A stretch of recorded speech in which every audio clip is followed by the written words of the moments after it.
Hello ସାଙ୍ଗମାନେ, କେମିତି ଅଛନ୍ତି? ଭଲରେ ଅଛନ୍ତି ତ? ଆଜି ଗୋଟେ ମୁଁ ଭଲ ଟପିକ୍ ଉପରେ ଭିଡ଼ିଓ କରୁଛି। ଆପଣ ଦେଖିବେ, ମୁଁ ସଜେଷ୍ଟ ହିସାବରେ ସେଇଟାକୁ ଗ୍ରହଣ କଲେ ମୁଁ ବହୁତ ଖୁସି ହେବି। ଯେଉଁ ଭାଇମାନେ ଆକ୍ଚୁଆଲି ପାନ, ଗୁଟକା, ସଫଲ, ତମ୍ବାଖୁ ଇତ୍ୟାଦି ଖାଉଛନ୍ତି, ସେଇମାନଙ୍କ ପାଇଁ ଭିଡ଼ିଓଟା ମୁଁ ବନେଇଛି।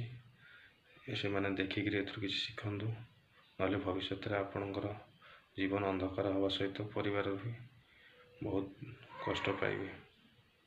ଖାଲି ଏଇଟାକୁ ଏ ଭିଡ଼ିଓ ତ ଦେଖିଦେଲେ ହେବନି ନା, ଯେଉଁ କଥା କହୁଛି ସେଇଟା ପାଳନ କରିବା ଦରକାର। ଆପଣ ଯେକୌଣସି ନିଶା ଦ୍ରବ୍ୟରେ ଆଟାଚ୍ ଅଛନ୍ତି, ସେ ଅଭ୍ୟାସକୁ ଆସ୍ତେ ଆସ୍ତେ ଛାଡ଼ିବା ଦରକାର, ହେଲେ ବହୁତ ଅସୁବିଧାରେ ଆପଣ ପଡ଼ିବେ। ଗୁଟକା, ତମ୍ବାଖୁ ଇତ୍ୟାଦି ଖାଇବା ଦ୍ୱାରା ଆପଣ କେଉଁ ଅସୁବିଧାରେ ପଡ଼ିବେ, ଫାଷ୍ଟରୁ ଲାଷ୍ଟ ଯାଏ ଆପଣଙ୍କୁ ମୁଁ କହୁଛି। ଫାଷ୍ଟ ତ ଆପଣ ଗୁଟକା ଛୋଟ ନିଶା ହେଲେ ମଧ୍ୟ ବହୁତ ପଇସା ଖର୍ଚ୍ଚ ହୁଏ ସେଥିରେ। ଆପଣ ଭାବିବେ 5 ଟଙ୍କା ତ ମାତ୍ର, କିନ୍ତୁ ସେଇ 5 ଟଙ୍କା ଆସ୍ତେ ଆସ୍ତେ ଏତେ ପଇସା ଖର୍ଚ୍ଚ କରାଇଦିଏ ଆପଣଙ୍କୁ, ଆପଣଙ୍କ ପଇସା ଆସ୍ତେ ଆସ୍ତେ ସରିବାକୁ ଲାଗେ। ଆପଣ ଜାଣିପାରିବେନି 5 ଟଙ୍କା କରି ଆପଣ ବହୁତ ପଇସାରେ ଗୁଟକା କିଣି ଖାଇ ଦେଇଥିବେ। ତାପରେ ଆପଣ ଜାଣିଲା ବେଳକୁ ଆପଣଙ୍କ ପାଖରୁ ସବୁ ପଇସା ସରିଯାଇଥିବ। ଭିକାରୀ ହେଇଯାଇଥିବେ ଆପଣ ଲାଷ୍ଟକୁ। ଗୁଟକା ଖାଇବା ପାଇଁ ଆପଣଙ୍କୁ ଲାଷ୍ଟକୁ ଭିକ ମାଗିବାକୁ ପଡ଼ିବ।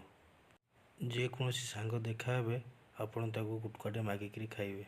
ସାଙ୍ଗ ଗୋଟେ ଗୁଟକା ଆଣୁନୁ ଖାଇବା, ଆପଣ ଏତେ ତଳକୁ ଖସିଯିବେ ଲାଷ୍ଟକୁ। ଆପଣ ଟିକିଏ ସମୟର ମଜା ପାଇଁ ଭିକ ମାଗିବେ, ଏଇଟା ଆପଣଙ୍କୁ ଠିକ୍ ଲାଗିବ? ଏଇ ଗୁଟକା ପାଇଁ ଆପଣ ଭିକ ମାଗିବେ ଲାଷ୍ଟକୁ। ସେକେଣ୍ଡରେ ଆପଣ ଗୁଟକା ଖାଇ ଆପଣଙ୍କ ପାଟି ଘା ସୃଷ୍ଟି ହୋଇଯିବ।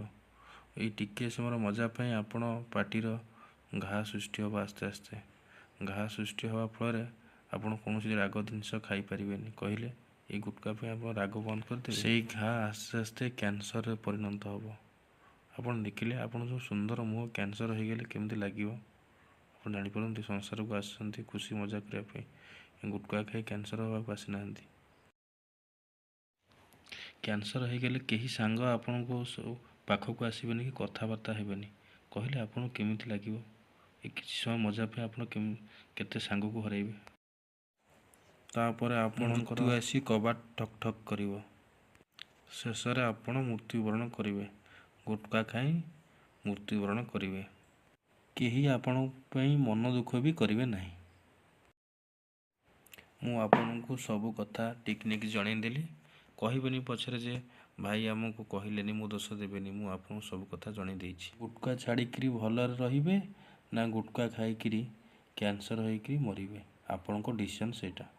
ଯେଉଁ ଭାଇମାନେ ବେଶୀ ଚାଲାକ ଭାବିକିରି ଗୁଟକା ଖାଇବେ, ଫାଇନାଲି ଲାଷ୍ଟକୁ ଗାଣ୍ଡି ମରେଇବ, ମରିବ, ଭିକ ମାଗିବ।